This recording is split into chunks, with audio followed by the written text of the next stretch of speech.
को प्रणाम, छोटों को स्नेह और आशीष। मैं हूँ राजेश त्रिपाठी।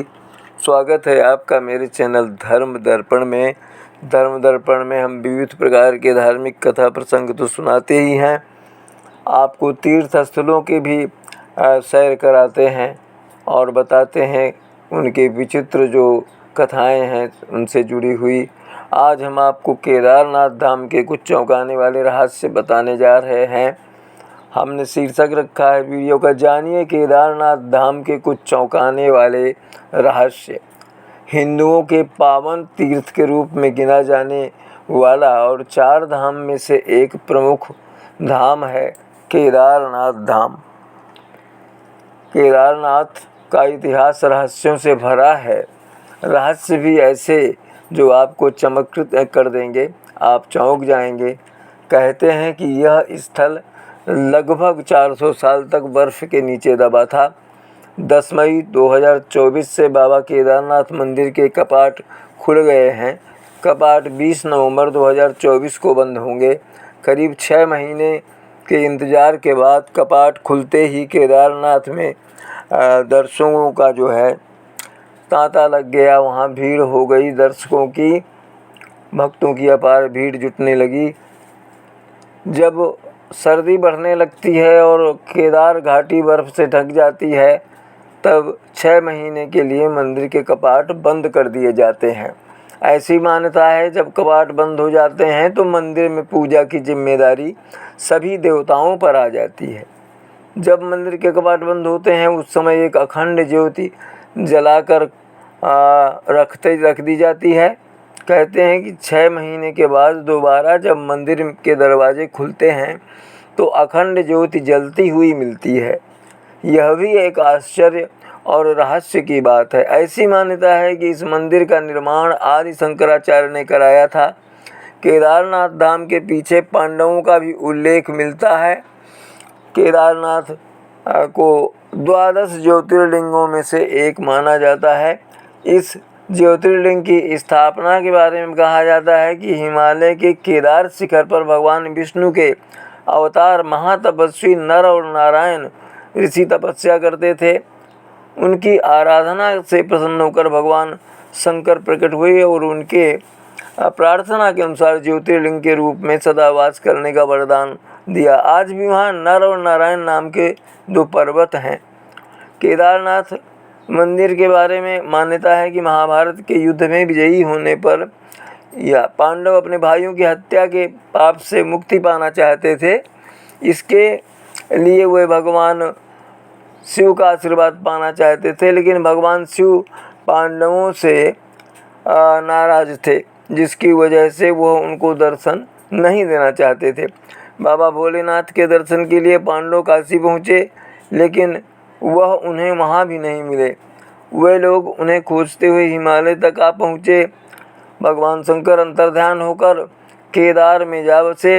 दूसरी ओर पांडव भी लगन के पक्के थे। वे उनका पीछा करते केदार पहुँच गए। पांडवों के आने की भनक लगते ही भोलेनाथ ने बैल का रूप धारण कर लिया और पशुओं के झुंड में शामिल हो गए। पांडव शिव को पहचान न पाए, लेकिन फिर भीम ने अपना विशाल रूप कर लिया और अपने पैर 2 पहाड़ों पर फैला लिए। सभी पशु भीम के पैर के नीचे से निकल गए, लेकिन बैल के रूप में महादेव को जो है यह देख करके दोबारा अंतर्धान होने लगे। तभी भीम ने उन्हें पकड़ लिया। पांडवों की भक्ति देखकर शिव प्रसन्न हुए और उन्हें दर्शन देकर सभी पापों से मुक्त कर दिया। तब से ही यहाँ बैल की पीठ की आकृति के पिंड के रूप में शिव को पूजा जाता है। यहाँ मंदिर का निर्माण पांडव वंश के जन्मेजय ने कराया था।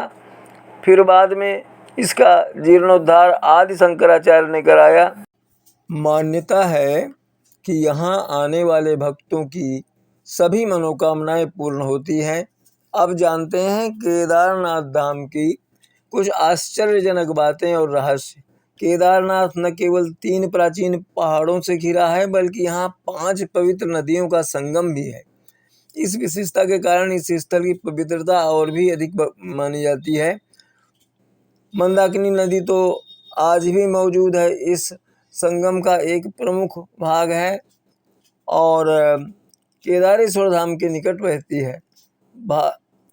मंदिर में 6 फुट ऊंचा चबूतरा, 65 फुट ऊंची दीवार और 12 फुट मोटी दीवारें हैं। आश्चर्यजनक है यह भी, इतने भारी पत्थरों को इतनी ऊंचाई पर लाकर तराशना और इंटरलॉकिंग तकनीक का उपयोग करना इसके निर्माण की अद्भुत कला को दर्शाता है। इंटरलॉकिंग तकनीक जो है वो है कि आप जो पत्थर ऊपर है उसमें बड़ा एक कीला जैसा बनाएंगे और नीचे जिस पत्थर में उसे जोड़ना है वहाँ होल बना देते हैं, छेद, और उसको उसमें जमा देते हैं। उस वजन से वो बना रहता है, ना गारा लगाना पड़ता है ना सीमेंट। वो तकनीक है इंटरलॉकिंग। तो दीपावली के दूसरे दिन शीत ऋतु में मंदिर का द्वार बंद कर दिया जाता है और एक दीपक रख दिया जाता है जो अनवरत रूप से 6 महीने तक जलता रहता है। यह परंपरा केदारनाथ मंदिर के अद्भुत रहस्यों में से एक है। जब 6 महीने बाद मंदिर के कपाट फिर से खोले जाते हैं तो दीपक जल रहा होता है, जो भक्तों और यात्रियों के लिए आश्चर्य का विषय होता है। इस घटना को भगवान शिव की दिव्य शक्ति का प्रतीक ही माना जाता है। केदारनाथ मंदिर में स्थित ज्योतिर्लिंग को जागृत शिव कहा जाता है क्योंकि यह माना जाता है कि यहाँ भगवान शिव स्वयं अपनी दिव्य ज्योति के रूप में निवास करते हैं। इस शिवलिंग में स्वयं शिव की ज्योति विद्यमान होने के कारण भक्तों का विश्वास है कि यहाँ की पूजा और दर्शन से उन्हें सीधा शिव का आशीर्वाद प्राप्त होता है और उनके समस्त पाप धुल जाते हैं। केदारनाथ को पंच केदार के नाम से भी जाना जाता है। अन्य 4 केदार हैं, पंच केदार में शामिल हैं, जो वो हैं केदारनाथ, तुंगनाथ, रुद्रनाथ, मध्य महेश्वर और कल्पेश्वर। ऐसा माना जाता है कि जब भगवान शंकर बैल के रूप में अंतर्ध्यान हुए तो उनके धड़ से ऊपर का भाग काठमांडू में प्रकट हुआ। अब वहाँ पशुपतिनाथ का प्रसिद्ध मंदिर है। शिव की भुजाएं तुंगनाथ में, मुख रुद्रनाथ में, नाभि मदेश्वर में और जटा कल्पेश्वर में प्रकट हुए। केदारनाथ का मंदिर हमेशा बर्फ से ढका रहता है। यहाँ के खराब मौसम के चलते मंदिर के कपाट 6 महीने तक के लिए बंद कर दिए जाते हैं। मंदिर बंद करने से पहले पुजारी विग्रह और दंडी को नीचे ले आते हैं, पहाड़ से नीचे। मंदिर में एक छोटा सा दिया 6 महीने तक लगातार कैसे जलता है, इस बात को लेकर सब हैरान है, क्योंकि मंदिर के पुजारियों के अनुसार केदारनाथ के कपाट शीतकाल में बंद कर दिए जाते हैं। इसके बाद ये दीपावली के दूसरे दिन ही खुलते हैं। इस बीच ज़्यादा ठंड होने के चलते वहाँ परिंदा तक पर नहीं मार सकता। मंदिर की एक और बात बड़ी हैरान करने वाली है कि वहाँ भगवान शिव आज भी भक्तों को साक्षात दर्शन देते हैं, इसीलिए उन्हें जागृत महादेव के नाम से भी जाना जाता है। पुराणों के अनुसार शिव जी का एक भक्त बड़ी मुश्किलों को पार करके केदारनाथ पहुंचा, लेकिन नियम के मुताबिक मंदिर के कपाट 6 महीने के लिए बंद कर दिए रहे थे। तब पुजारियों ने भक्त से मंदिर के कपाट दोबारा खुलने तक प्रतीक्षा करने और दोबारा आने की बात कही। पुजारियों की बात सुनकर भक्त ने कहा वहाँ से जाने के लिए मना कर दिया और शिव जी के दर्शन करने पर अड़ गया। वो वहीं भूखा प्यासा बैठा रहा, मगर मंदिर के कपाट बंद हो गए। तभी भक्त को अचानक नींद आ गई और वो 6 महीने तक सोता रहा। बताया जाता है कि जब वो भक्त सो रहा था तब उसे एक बैरागी ने दर्शन दिए। इसके बाद जब वो सोकर उठा तब उसने देखा कि मंदिर के कपाट खुल रहे हैं। मंदिर के पुजारी भी उसे पहचान गए। तब लोगों ने आश्चर्य से पूछा, उससे आश्चर्य हुआ लोगों को कि भोलेनाथ से मिलने आया था। ये व्यक्ति दर्शन के लिए इतना बेचैन था कि उसे शिव जी ने खुद साक्षात दर्शन दिए और वो मंदिर खुलने पर दर्शन कर सके, इसके लिए उन्होंने उसे 6 महीने के लिए नींद में सुला दिया। शिव जी की इसी महिमा के चलते उन्हें जागृत महादेव के नाम से भी जाना जाता है। आस्था का प्रतीक केदारनाथ धाम अपने आप में चमत्कार है। जून 2023 की आपदा में जब सब कुछ नष्ट हो गया तब मंदिर को कोई नुकसान नहीं पहुंचा। अचानक आई बाढ़ से बहकर आई एक विशाल चट्टान कहीं से आकर मंदिर के पिछली दीवार के पास आकर टिक गई ताकि उसे क्षति ना पहुंचे। इसे भी लोग चमत्कार ही मानते हैं। यह मंदिर 6 फीट ऊंचे चौकोर चबूतरे पर बना हुआ है। मंदिर में मुख्य भाग मंडप और गर्भगृह के चारों ओर प्रदक्षिणा पथ है। बाहर प्रांगण में नंदी बैल वाहन के रूप में विराजमान है। मंदिर की पूजा अभी केदारनाथ द्वादश ज्योतिर्लिंगों में से एक माना जाता है। इनको मंदिर की पूजा जो है केदारनाथ द्वादश ज्योतिर्लिंगों में एक है, ऐसा माना जाता है। प्रातः काल जो है शिवपिंड को प्राकृतिक रूप से स्नान कराकर उस पर घी लेपन किया जाता है। तत्पश्चात धूप दीप जलाकर आरती उतारी जाती है। उस समय यात्रीगण मंदिर में प्रवेश कर पूजन कर सकते हैं, लेकिन संध्या के समय भगवान का श्रृंगार किया जाता है। उन्हें विविध प्रकार से सजाया जाता है। भक्तगण दूर से केवल इसका दर्शन ही कर सकते हैं। केदारनाथ के पुजारी मैसूर के जंगम ब्राह्मण ही होते हैं। हमारे धर्म ग्रंथों के अनुसार केदारनाथ मंदिर का इतिहास हजारों वर्ष पहले तक पहुंचता है। महाभारत युद्ध के समय पांडवों ने भ्रातृहत्या के पाप से मुक्ति प्राप्त करने के लिए और अपनी मनोकामनाएं पूरी करने के लिए इस मंदिर की नींव रखी थी, जिसे आज केदारनाथ मंदिर के नाम से जानते हैं। ये मंदिर बहुत समय तक अपनी मूल स्थिति में बना रहा। इसकी खोज आदि शंकराचार्य ने 8वीं शताब्दी में की थी। मंदिर का वर्तमान स्वरूप उनके द्वारा ही निर्मित किया गया और यह एक प्रमुख ज्योतिर्लिंगों में से एक है। केदारनाथ मंदिर को कत्यूरी शैली में निर्मित किया गया है। केदारनाथ मंदिर के आसपास के दर्शनीय स्थल हैं त्रिजुगी नारायण मंदिर, रुद्रप्रयाग जिले में स्थित एक प्रसिद्ध हिंदू तीर्थ स्थल है जो सुरम्य गांव में स्थित है। इस मंदिर की समुद्र तल से ऊंचाई 1980 मीटर है और यहाँ से आप गढ़वाल क्षेत्र के बर्फ से ढके सुंदर पहाड़ों का दृश्य देख सकते हैं। त्रिजुगी नारायण का मंदिर यहाँ का सबसे बड़ा आकर्षण है, जो भगवान विष्णु को समर्पित है। इस मंदिर की वास्तुकला बद्रीनाथ मंदिर के समान है और ये केदारनाथ मंदिर से लगभग 13 किलोमीटर की दूरी पर स्थित है। दूसरा है ऊखी मठ, रुद्रप्रयाग जिले में स्थित है और समुद्र तल से 1317 मीटर की ऊंचाई पर है। ये सर्दियों के समय में भगवान केदारनाथ का आधिकारिक आसन है, मन यहीं विराजते हैं वो। जब केदारनाथ का मंदिर सर्दियों में बंद हो जाता है तो श्री केदारनाथ जी की पूजा आराधना ऊखीमठ मंदिर में ही की जाती है। ऊखीमठ में प्रमुख रूप से रावल लोग रहते हैं जो केदारनाथ के मुख्य पुजारी हैं।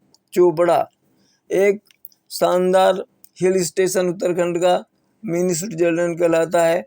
यहाँ का वातावरण बहुत ही शांत है। अगर आप शहर की शोरगुल से परेशान हो गए हैं तो आपको एक बार इस हिल स्टेशन से इसमें ज़रूर आना चाहिए। यहाँ का सुबह का दृश्य जब सूरज की लाल किरणें बर्फ से लदी हिमालय की चोटियों में पड़ती हैं बहुत आनंदित करता है। केदारनाथ से करीब 43 किलोमीटर दूर चोपड़ा स्थित है। तुंगनाथ पर्वत पर स्थित दुनिया का सबसे ऊंचा शिव मंदिर है। यह उत्तराखंड में स्थित पंच केदार मंदिरों में से एक है और इसकी ऊंचाई समुद्र तल से लगभग 3680 मीटर है। यह मंदिर 1000 वर्ष से भी अधिक पुराना बताया जाता है और केदारनाथ मंदिर से इसकी दूरी लगभग 31 किलोमीटर है। बासुकी ताल झील उत्तराखंड के भी ऊपर स्थित एक उच्च हिमनद झील है। इसकी ऊंचाई समुद्र तल से 4328 मीटर है। ये झील ब्रह्म कमल के लिए प्रसिद्ध है और यहाँ दुनिया की सबसे दुर्लभ प्रजाति के ब्रह्म कमल पाए जाते हैं। इस झील में ब्रह्म कमल के अलावा और भी हिमालयी फूल देखने को मिलते हैं। 14वीं शताब्दी से 18वीं शताब्दी के बीच केदारनाथ मंदिर बर्फ के पहाड़ों के बीच दबा था, फिर भी सुरक्षित रहा। मंदिर ने इतने लंबे अरसे तक प्रकृति के प्रकोप का सामना आखिर कैसे किया? शिवजी और केदारनाथ मंदिर के रहस्य। केदारनाथ का उल्लेख स्कंद पुराण में भी मिलता है जो 7वीं शताब्दी में लिखा गया था। इससे हम अंदाजा लगा सकते हैं कि केदारनाथ मंदिर कितना पुराना है। 13वीं शताब्दी से 17वीं शताब्दी तक इस क्षेत्र में भारी बर्फबारी और हिमस्खलन हुआ। उसे लघु हिम युग के नाम से भी जानते हैं। इस बर्फबारी से 400